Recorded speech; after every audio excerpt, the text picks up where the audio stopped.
दुनिया ने यूं ही नहीं भारत को विश्व गुरु का दर्जा दिया। इसके पीछे हमारी महान संस्कृति, सांस्कृतिक सिद्धांत व श्रेष्ठ सांस्कृतिक मूल्य शामिल हैं। इन्हीं प्राचीन सांस्कृतिक मूल्यों में हमारी प्राचीन योग प्रक्रिया भी शामिल है। नमस्कार, मैं आनंद कुमार। योग की परंपरा अति प्राचीन है।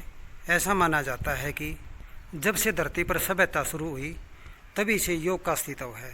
अर्थात प्राचीनतम धर्मों या आस्थाओं के जन्म लेने से पहले योग का जन्म हो चुका था। योग का अर्थ जोड़ना या एकजुट होना है। यौगिक ग्रंथों के अनुसार योग के अभ्यास से व्यक्तिगत चेतना का सार्वभौमिक चेतना के साथ मिलन होता है। भगवान शिव को आदि योगी या फिर हम कह सकते हैं कि आदि गुरु माना जाता है। योग हमारी प्राचीन संस्कृति का प्रतीक है। पुराने समय में ऋषि मुनि योग के बूते पर ही आजीवन स्वस्थ रहा करते, बीमारियां उनसे कोसों दूर रहा करती। जिला सोनीपत के गांव धनाना में ये एक व्यायामशाला है। 21 जून को अंतर्राष्ट्रीय योग दिवस की तैयारियों के उपलक्ष्य में यहाँ एक योग प्रशिक्षण कार्यक्रम आयोजित किया गया। योग प्रशिक्षण कार्यक्रम में न केवल गांव के बड़े बुजुर्गों बल्कि युवाओं और बच्चों ने भी बढ़ चढ़ कर भाग लिया। व्यायामशाला में योग प्रशिक्षण कार्यक्रम में ये योग शिक्षक हैं जो ग्रामीणों को योग का प्रशिक्षण दे रहे हैं। गहरी सांस अंदर ग्रहण करें और एक साथ आपको नासिका द्वार से ही वो बाहर निकालनी है। आप सामने डेमो देख सकते हैं। योग शिक्षकों में प्रमिला, जयदीप, अमरजीत, सुनील, अरुण, विक्की सहित अन्य योग प्रशिक्षक हैं जो ग्रामीणों को योग करने के लिए प्रेरित कर रहे हैं। योग कार्यक्रम एक बहुत ही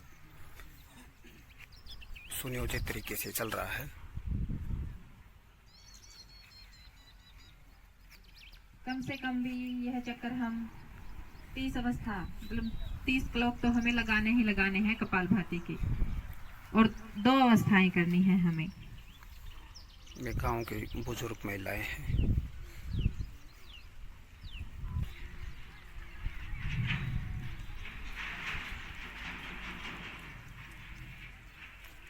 रिलैक्स, शरीर को ढीला।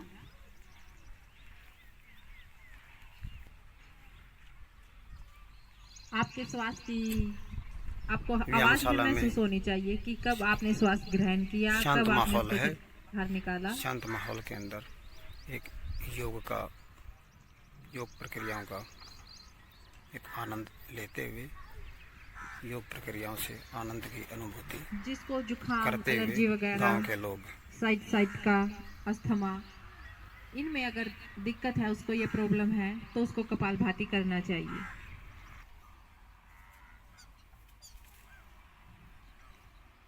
रिलैक्स, नॉर्मल स्थिति। अगला अभ्यास है हमारा नाड़ी शोधन, जिसे हम अनुलोम विलोम भी बोलते हैं। अपने दाएं हाथ को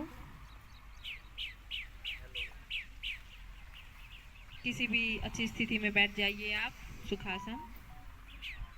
हाथ की पहली 2 फिंगर्स को मोड़ लीजिए, अंगूठा और 4th फिंगर। श्वास को आपने बाईं तरफ से ग्रहण करना है,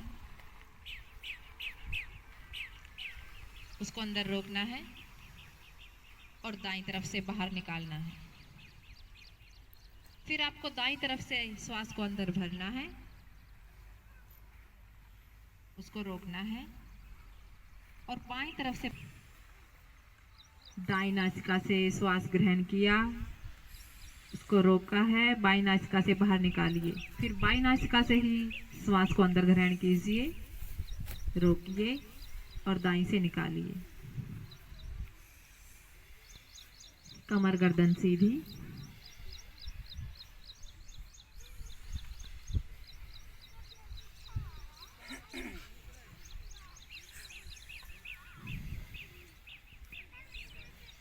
रिलैक्स,